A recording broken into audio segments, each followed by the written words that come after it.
ವರ್ಷದಿಂದ.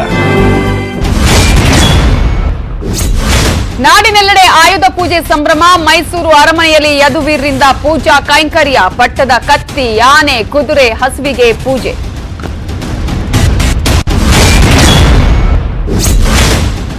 ಆಯುಧ ಪೂಜೆ ಅಂಗವಾಗಿ ದೇಗುಲಗಳಲ್ಲಿ ಪೂಜೆ ಪುನಸ್ಕಾರ. ಬೆಂಗಳೂರಿನ ದೇವಸ್ಥಾನಗಳ ಬಳಿ ವಾಹನಗಳಿಗೆ ಪೂಜೆ. ಮಾರುಕಟ್ಟೆಯಲ್ಲಿ ಜನವೋ ಜನ.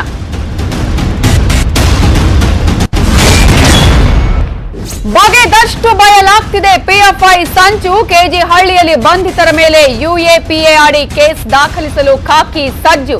ಅತ್ತ ಕೇರಳ ಕರ್ನಾಟಕ ಗಡಿಯಲ್ಲಿನ ಮೀಟಿಂಗ್ ಸೀಕ್ರೆಟ್ ಔಟ್. ಕರ್ನಾಟಕದಲ್ಲಿ ಭಾರತ್ ಜೋಡೋ ಹವಾ. ಹಳೆ ಮೈಸೂರು ಭಾಗದಲ್ಲಿ ಕಾಂಗ್ರೆಸ್ ಶಕ್ತಿ ಕುಗ್ಗಿಸಲು ಬಿಜೆಪಿ ರಣತಂತ್ರ. ರಾಜ್ಯ ಕಾರ್ಯಕಾರಿಣಿಯಲ್ಲಿ ಮಹತ್ವದ ಚರ್ಚೆ. ತುಂಬಿ ಹರಿತಾ ಇರುವ ತುಂಗಭದ್ರಾ ನದಿಯಲ್ಲಿ ಹುಚ್ಚಾಟ. ಸೇತುವೆಗೆ ಹಗ್ಗ ಕಟ್ಟಿ ನೀರಿಗೆ ಜಿಗಿದ ಯುವಕರು. ಕೊಪ್ಪಳ ತಾಲೂಕಿನ ಹುಲಿಗಿಯ ಬಳಿ ಘಟನೆ.